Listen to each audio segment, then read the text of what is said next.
విహార్తాల్ దోస్తులందరికీ నమస్తే. నేను మీ గబ్బేటి రంజిత్ కుమార్. ఈరోజు కూడా ఒక మంచి ఆకట్టుకునేటువంటి చరిత్రపరంగా ఎన్నో విశేషాలు కలిగినటువంటి ఒక మంచి వీడియోతోటి మీ ముంగటికి రావడం జరిగింది.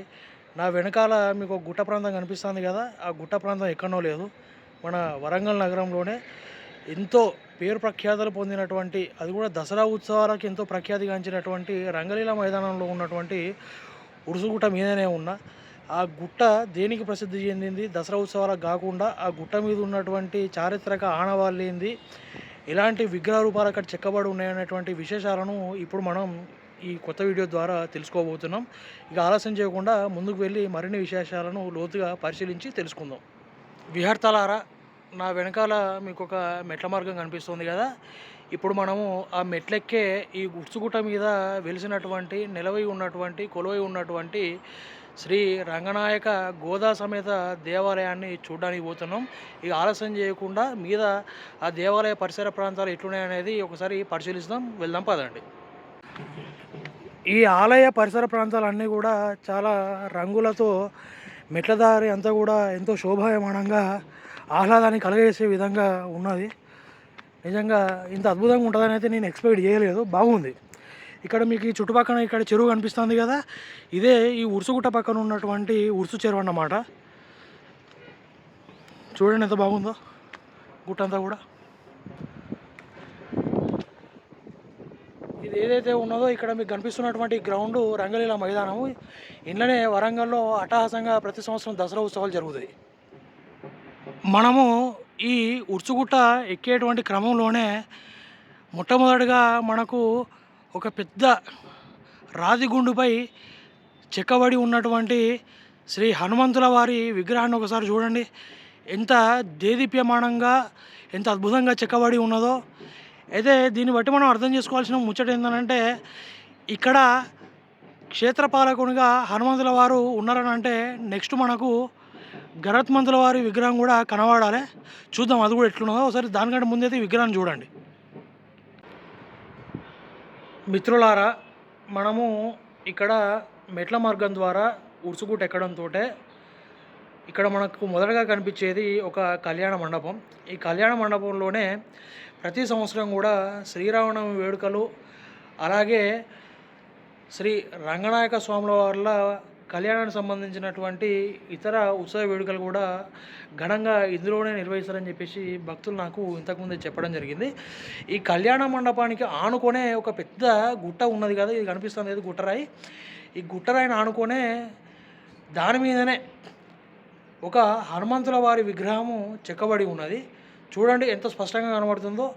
ఆ హనుమంతుల వారి విగ్రహం పక్కనే మరో రాయిపై చెక్కబడి ఉన్నటువంటి విగ్రహం ఏదైతే ఉన్నదో అది గరుత్మంతుల వారి విగ్రహము.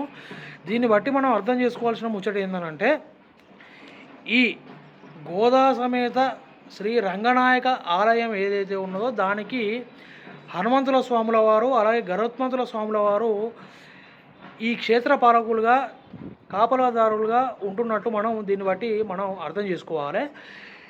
ఇక్కడ నుండి ఇలా చూసుకుంటూ పోయినట్లయితే చూస్తున్నారు కదా, ఇదంతా కూడా ఉరుసుగుట్టనే.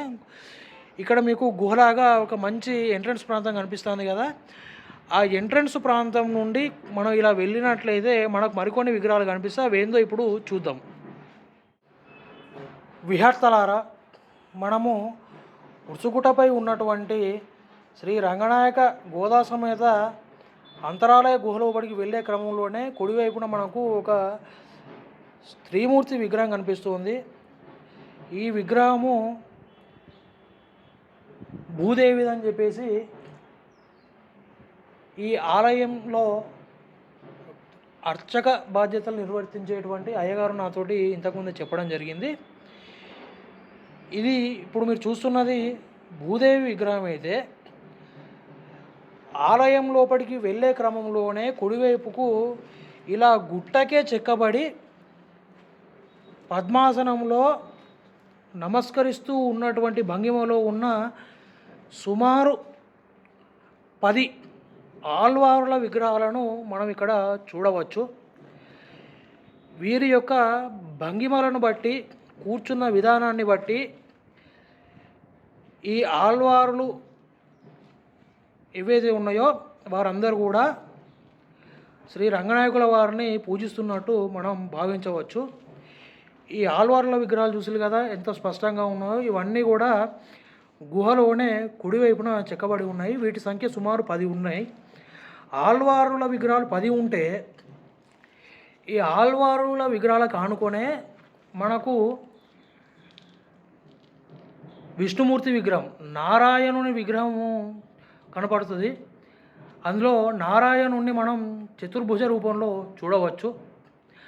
చూస్తున్నారు కదా ఎంత అద్భుతంగా ఉన్నదో. నారాయణుని పక్కనే శ్రీలక్ష్మీ సమేత నరసింహస్వాముల వారి విగ్రహాన్ని కూడా మనము ఇక్కడ చూడవచ్చు. గుహ లోపలికి వచ్చినాక మనం చూసినట్లయితే చూడండి, మొదట కనిపించేది లక్ష్మీ సమేత నరసింహస్వాముల వారైతే వారి పక్కనే చతుర్భుజ రూపంలో ఉన్నటువంటి నారాయణుల విగ్రహాన్ని చూడవచ్చు.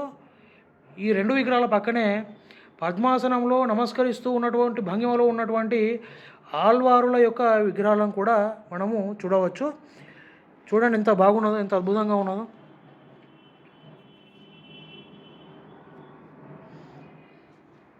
మిత్రులారా, ఇప్పుడే మనము ఉర్సుగుట్టపై ఉన్నటువంటి శ్రీ రంగనాయక గోదాదేవి ఆలయం యొక్క అంతరాలయంలోకి చిన్న గుహ మార్గం ద్వారా లోపలికి ఎంట్రీ ఇచ్చినాము.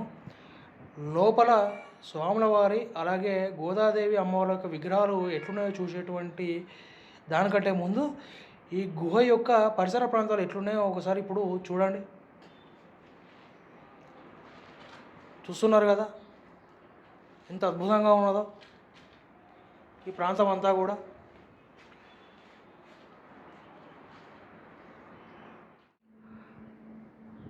భక్తులారా, ఇప్పుడు మీరు చూస్తున్నది ఉర్సుగుట్టపై వెలిసినటువంటి గుహలో కొలువై ఉన్నటువంటి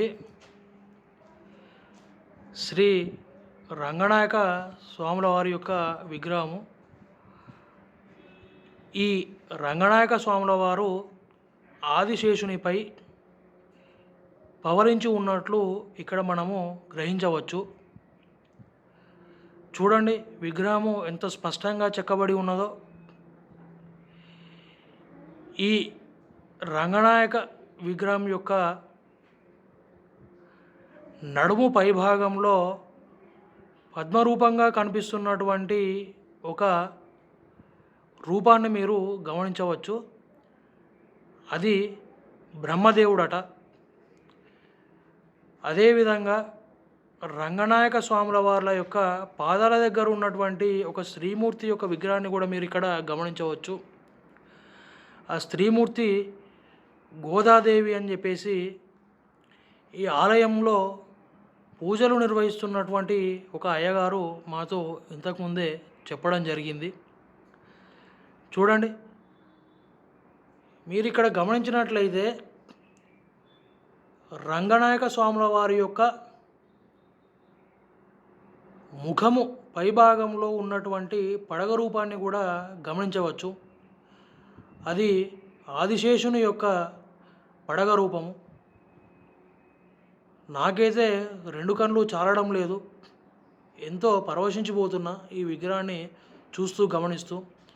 మీరు కూడా ఒకసారి పూర్తి స్థాయిలో శ్రీ రంగనాయక విగ్రహాన్ని గ్రహించండి, చూడండి, ఆశీర్వచనాలు పొందండి. భక్తులారా, ఉర్చుగుట్టపై వెలిసినటువంటి శ్రీ రంగనాయక గోదాదేవి ఆలయం యొక్క అంతరాలయ ప్రదేశాన్ని ఇప్పుడు మనం గమనిస్తున్నాము, చూస్తున్నాము. శ్రీ రంగనాయకుల స్వాముల వారు ఆదిశేషునిపై పవలించి ఉంటే ఆయన పాదాల పక్కనే 2 పద్మాసన రూపంలో ఆసీనులై ఉన్నటువంటి విగ్రహాలు కనిపిస్తున్నాయి కదా. అవి శ్రీదేవి, నీలాదేవి, అమ్మవార్ల విగ్రహం అని చెప్పేసి ఇక్కడి భక్తులు నాకు చెప్పడం జరిగింది. అంటే ఈ ఉడ్సుగుట్టపై వెలిసినటువంటి శ్రీ రంగనాయకుల వారు, గోదాదేవి, శ్రీదేవి, నీలాదేవి సమేతంగా ఇక్కడి అంతరాలయ గుహలో వెలిసినట్టు మనం గ్రహించవచ్చు. చూడండి ఎంత అద్భుతంగా ఉన్నదో. ఈ ఉడ్సుగుట్ట మీదనే రంగనాయక గోదాదేవి ఆలయ సందర్శన చేసుకున్నాక ఆ ఆలయాన్ని, ఆ విగ్రహ సమూహాన్ని దాటి కొద్దిగా ముంగడికి వచ్చినట్టయితే మనకిక్కడ నా వెనకాలనే మీకు కనిపిస్తుంది కదా ఒక చిన్న సొరిక లాంటి సొరంగ మార్గము. దీని గుండా లోపలికి వెళ్ళినట్టయితే మనకు 2 శాసనాలు చెక్కి ఉన్నట్టు మనకు చరిత్రలో చెప్పబడి ఉన్నది. ఆ శాసనాలు ఏంది, అవి ఎట్లా ఉన్నాయి, లోపలికి వెళ్తే మనము ఎట్లాంటి శాసన నమూనాల్ని చూడవచ్చు అనేటువంటి విషయాల్ని గ్రహిస్తాము. దానికంటే ముందు ఈ సొరంగ మార్గంలాగా ఉన్నటువంటి ఈ దారి ఏదైతే ఉన్నదో అక్కడ లోపలంతా కూడా ఎట్లున్నదో ఒకసారి సవివరంగా గ్రహించేటువంటి ప్రయత్నం చేద్దాం, చూసేటువంటి ప్రయత్నం చేద్దాం. దోస్తులారా, ఇప్పుడు మనము ఈ సొరిక మార్గం గుండానే లోపలికి వెళ్ళి శాసనాలు ఎలా ఉన్నాయనేటువంటి విషయాన్ని గ్రహిస్తాం. దానికంటే ముందు సొరిక మార్గం అంతా కూడా బండరాళ్ళతో ఎంత అద్భుతంగా కొలువై ఉన్నదో ఒకసారి మీది చూస్తే మీకే అర్థమవుతుంది.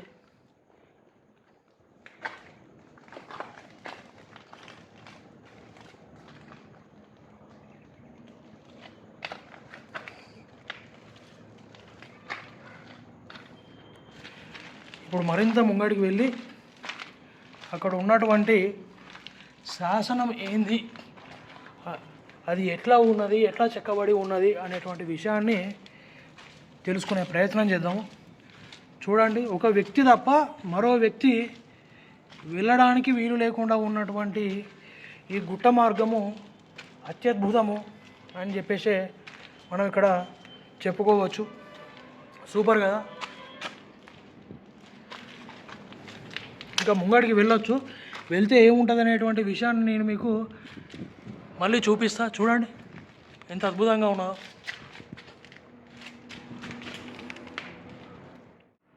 విహార్తలారా, ఈ సొరిక మార్గము ఎంత చిన్నగా ఉన్నది అనేటువంటి విషయాన్ని ఒకసారి మీరే గ్రహించండి.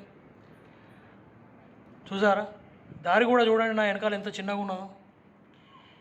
ఇట్లా 2 భారీ స్థాయిలో ఏర్పడినటువంటి గుట్టల మధ్యలో ఒక మనిషి మాత్రమే పట్టే విధంగా ఉన్నటువంటి నడక మార్గంలో ఇప్పుడు నేను ప్రయాణించి వచ్చిన. అయితే ఇక్కడ చూస్తున్నారు కదా, నా వెనకాల మీకు 2 గుట్టలు కనిపిస్తున్నాయి. ఇదొకటి, అట్లనే ఇటువైపు ఒకటి. అయితే ఇంత సన్నటి మార్గంలోనే నాకు ఎడం వైపుగా ఇప్పుడు మీరు చూస్తున్నటువంటి ఈ గుట్ట ఏదైతే ఉన్నదో ఈ గుట్ట మీదనే అత్యంత ఎత్తైన స్థాయిలో శాసనం ఒకటి చెక్కబడి ఉన్నది. అయితే ఆ శాసనము ఏదైతే ఉన్నదో ఆ శాసనము ఇంత పెద్ద సొరికలో ఉండి వచ్చి అంత ఎత్తులో చెక్కడము ఒక అద్భుతం. అయితే ఆ శాసనాన్ని చెక్కడానికి, ఆ శాసనాన్ని రాయడానికి ఎంచుకున్నటువంటి ప్రదేశమే ఒక ఎత్తు అయితే ఆ ప్రదేశాన్ని అంతా కూడా చదును చేసి అత్యంత చాలా సాఫ్గా ఉంటుంది అన్నమాట, స్మూత్గా. అంత స్మూత్గా చెక్కడం అనేది ఒక అద్భుతం. దాన్ని ఇప్పుడు చూద్దాము, అది ఎట్లున్నది అనేటువంటి విషయాన్ని కూడా గ్రహిస్తాము. ఓకేనా? చూస్తున్నారా, ఇక్కడ చూస్తున్నారు కదా, ఈ ప్రదేశం అంతా కూడా ఎంత స్మూత్గా చెక్కబడి ఉన్నదో. ఇది చాలా పెద్దగా ఉన్నది. ఎంత పెద్దగా ఉన్నదంటే చూడండి, ఇగో కనిపిస్తుంది కదా. ఇదంతా ఎంత స్మూత్గా చెక్కబడి ఉన్నది చూడండి, ఏరియా అంతా. దాని మీదనే ఒకటి అసంపూర్తిగా చెక్కబడి ఉన్నటువంటి శాసనము ఉన్నది. అది ఎట్లుంటుంది ఏందనేది ఒకసారి చూసేటువంటి ప్రయత్నం చేద్దాము. మిత్రులారా, ఇక్కడ మీరు చూస్తున్నటువంటి ఈ స్వర్గ మార్గం ద్వారానే నేను ఇప్పుడు ఈ గుట్ట లోపలికి ఎంట్రీ అయినా. ఈ గుట్ట మీద నుండి ఇంత ఎత్తులో ఈ విధంగా గుట్టనంతా కూడా దీర్ఘచతురస్రాకారంలో భారీ స్థాయిలో చదును చేసి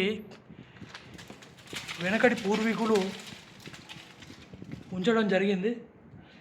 దీని మీదనే శాసనాన్ని చెక్కుదామని చెప్పేసి భావించిళ్ళు. కాకపోతే ఇక్కడ మ్యాటర్ ఏందనంటే, ఇక్కడ ఉన్నటువంటి శాసనము అసంపూర్తిగా చెక్కబడి ఉన్నట్టు మనకు చారిత్రక ఆధారాల ద్వారా తెలుస్తోంది. దాన్ని ఇప్పుడు మరింత దగ్గరగా గమనించేటువంటి ప్రయత్నం చేద్దాం. చూడండి ఎంత అద్భుతంగా ఉన్నదో. భక్తులారా, ఇక్కడ శాసనాన్ని మీరు గ్రహించినట్లయితే ఈ శాసనం కోసము ఒక గుట్ట భాగాన్ని పూర్తి స్థాయిలో చదును చేసినప్పటికి కూడా అందులో అసంపూర్తిగానే శాసనాన్ని చెక్కినట్టు మనం ఇక్కడ అర్థం చేసుకోవచ్చు. ఇక్కడ మీకు పంక్తులు కనిపిస్తున్నాయి కదా, అంత ఎత్తులో చెక్కబడి ఉండడం వల్ల మనకు అక్షరాలు అనేది స్పష్టంగా కనబడట్లేదు. కాకపోతే మీరు ఆ పంక్తుల్ని లైన్లను గ్రహించవచ్చు. ఇక్కడ అసంపూర్తిగా చెక్కబడి ఉన్నటువంటి ఈ శాసనం ఏదైతే ఉన్నదో ఇది మొదటి శాసనము, ఈ ఉడ్సుగుట్ట మీద ఉన్నటువంటిది. ఈ శాసనాన్ని నాగరి లిపిలో లేదంటే నాగలిపిలో చెక్కబడి ఉన్నట్లు చరిత్రకారులు అభిప్రాయపడుతున్నారు. చూడండి, ఇదంతా కూడా శాసనమే, ఇదంతా చెక్కబడి ఉన్నది, కాకపోతే అసంపూర్తిగా ఉన్నది. ఇక్కడ ఈ పంక్తుల తర్వాత ఈ మిగతా చదును చేసినటువంటి గుట్ట భాగం అంతా కూడా ఏం లేదు, ఖాళీగానే ఉన్నది. చూడండి, ఇదన్నమాట. ఇది స్వర్గ మార్గం అయితే రెండు గుట్టల మధ్యన చూడండి రాళ్ళు ఎట్లా ఇరుక్కబోయి ఉన్నాయో, పెద్ద పెద్ద రాళ్ళు. ఇక్కడ మీకు స్మూత్గా అనిపిస్తుంది కదా, ఇదే భాగంలో అసంపూర్తిగా నాగరి లిపిలో మనకు శాసనం అనేది చెక్కబడి ఉన్నది. చూడండి,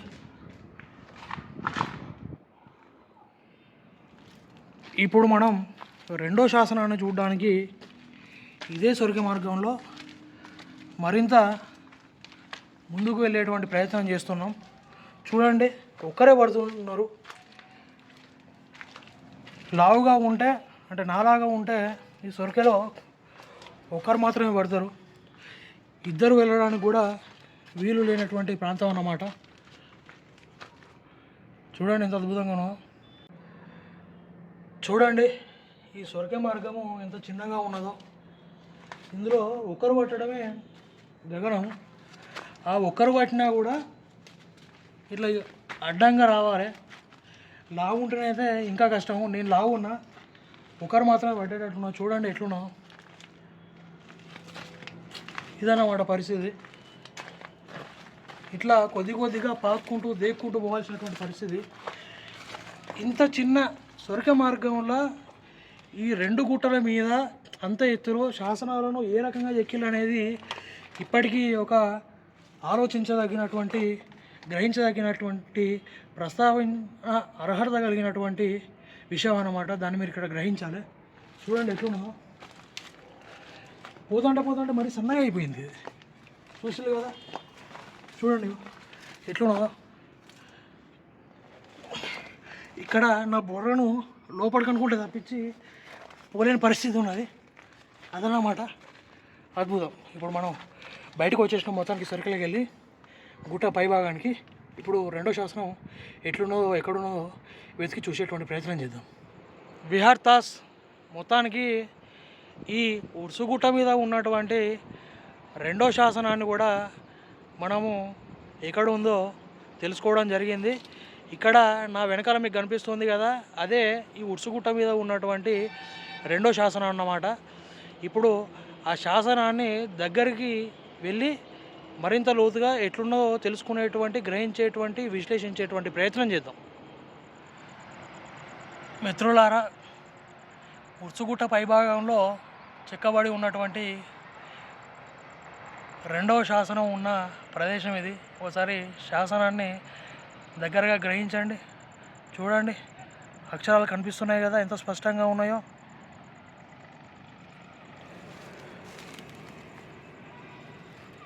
అయితే ఈ శాసనం ఏదైతే ఉన్నదో, ఈ శాసనం అంతా కూడా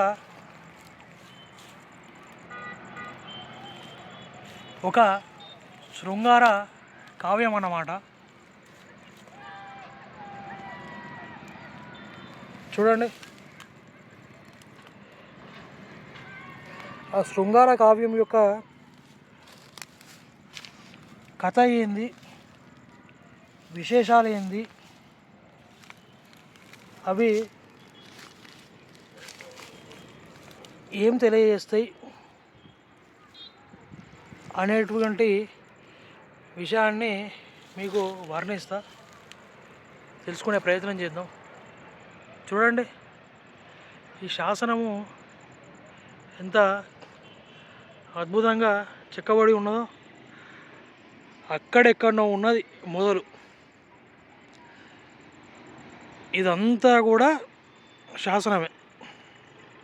శృంగార కావ్యం రచించబడినటువంటి, చెక్కబడినటువంటి శాసనమే. ఇదంతా కూడా ఉరుసుగుట్ట మీద ఉన్నటువంటి రెండో శాసనం అన్నమాట. ఇప్పుడు ఇందులో ఏం దాగున్నది అనేటువంటి విషయాలను తెలుసుకుందాం, ఓకేనా?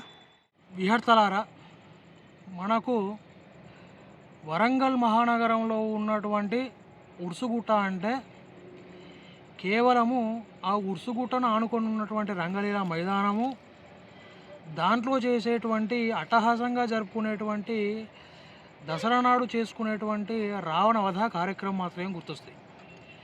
కానీ ఇదే ఉరుసుగుట్ట మీద చరిత్రలోనే, ఇంకా చెప్పాలంటే వరంగల్ యొక్క పురాతన చరిత్రలోనే అత్యంత అరుదైనటువంటి భాగాలు, ఆధ్యాత్మిక ప్రాంతాలు, విగ్రహాలు, దేవతామూర్తుల యొక్క శిల్పాలు, అదేవిధంగా రచనా పటిమను చాటేటువంటి శృంగార కావ్య శాసనాలు ఈ ఉరుసుగుట్ట మీద దాగున్నాయి. ఈ ఉరుసుగుట్ట యొక్క సొంతం అన్నమాట, ప్రత్యేకత అన్నమాట. ఇప్పుడు ఇక్కడ ఉన్నది కదా, ఈ శాసనం ఏదైతే ఉన్నదో, ఈ శాసనము నార్మల్గా ఎవరైనా చూస్తే ఒక స్థల పురాణాన్ని తెలియజేసేటువంటి శాసనంగానే భావిస్తారు. కానీ ఇది ఈ ఉరుసుగుట్ట యొక్క స్థల పురాణాన్ని తెలియజేసేటువంటి శాసనం కాదు. ఇదంతా ఇంత పెద్ద భాగంలో చెక్కబడి ఉన్నటువంటి ఈ శాసనం అనేది ఒక శృంగార కావ్యము.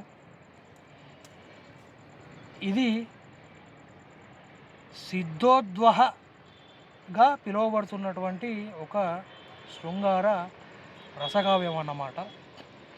ఈ ఉరుసుగుట్ట మీద ఉన్నటువంటి రెండు శాసనాలను కూడా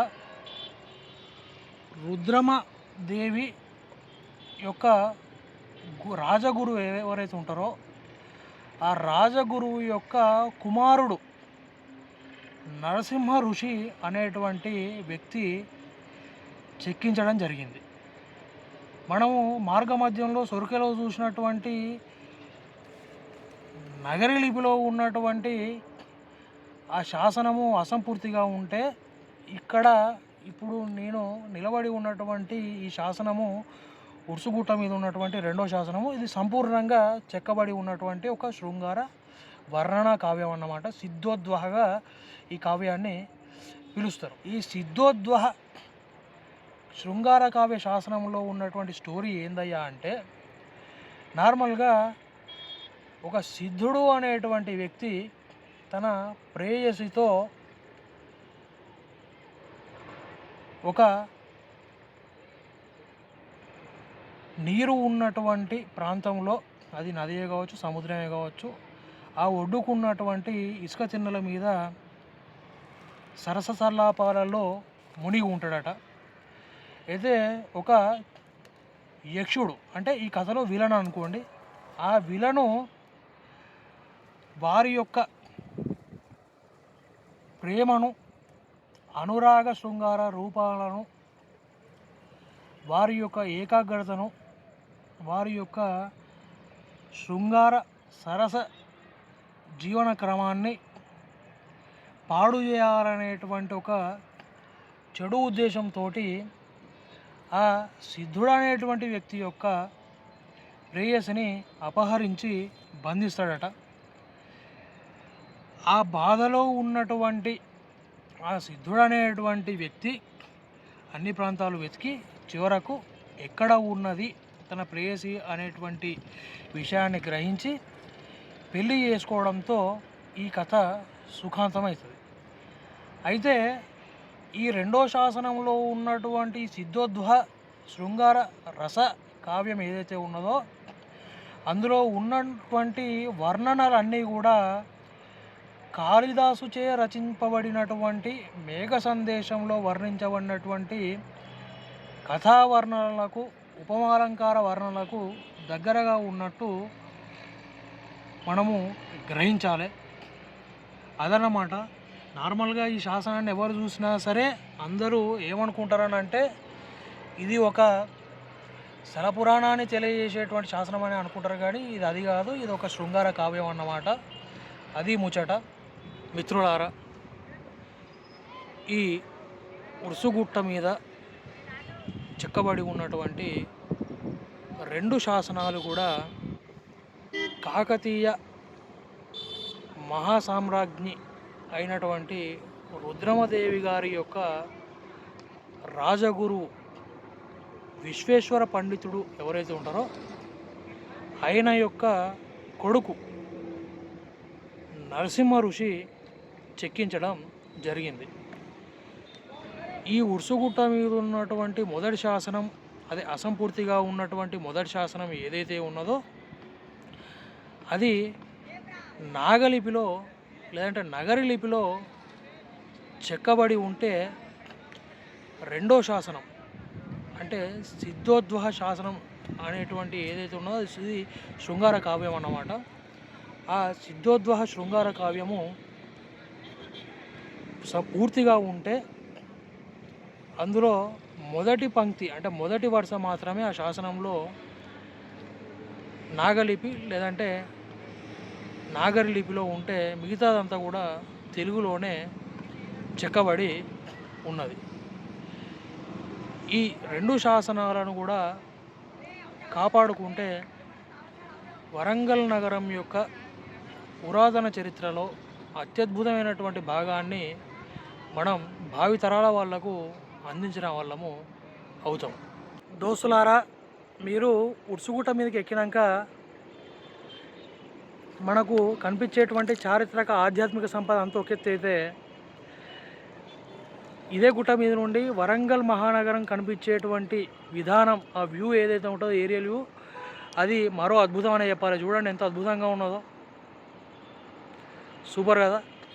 ఇది ఒకవైపు మాత్రమే, పూర్తి స్థాయిలో గుట్ట చుట్టూ అంతా కూడా ఎంతో డెవలప్ అయి ఉన్నది. ఓకే మిత్రులారా, ఇక మనం మళ్ళా కిందికి దిగి ఇంటికి పోయేటువంటి టైం అయింది. సో చూసిలు కదా, వచ్చిన మార్గంలో మనం ఇప్పుడు మళ్ళీ తిరిగి పోయేటువంటి ప్రయత్నం చేస్తున్నాం. ఇప్పుడు ఈ సొరకాయకి వెళ్ళి ఇప్పుడు మనం కిందికి పోవాలి. చూస్తున్నారు కదా, ఈ మార్గం అంతా కూడా ఎంత సన్నగా చిన్నగా ఉన్నదో చూడండి.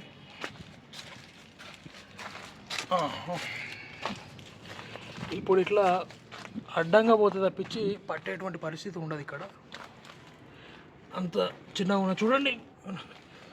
ఒక్క కాలిబాట కంటే కూడా సన్నగా ఉన్నది ఈ మార్గం అంతా కూడా. దీంట్లో నుండే ఇప్పుడు మేము ఆ శాసనాలను చూడడానికి వెళ్ళడం జరిగింది. చూస్తున్నారు కదా ఎంత చిన్నగా ఉన్నది ఈ ప్రాంతం అంతా కూడా. ఎంతైనా ఇట్లాంటి మార్గాలను అన్వేషించి ఒక సేఫెస్ట్ ప్లేస్లో పురాతన కాలానికి సంబంధించినటువంటి చరిత్రకు సంబంధించినటువంటి ఆధారాలను, స్థల పురాణాలను శాసనాల రూపంలో ఇట్లాంటి గుట్టల మీద చెక్కిళ్ళు అనేటువంటి విషయాన్ని మనం ఎంతో అత్యద్భుతమైనటువంటి విషయంగా ఇక్కడ పరిగణించాలి.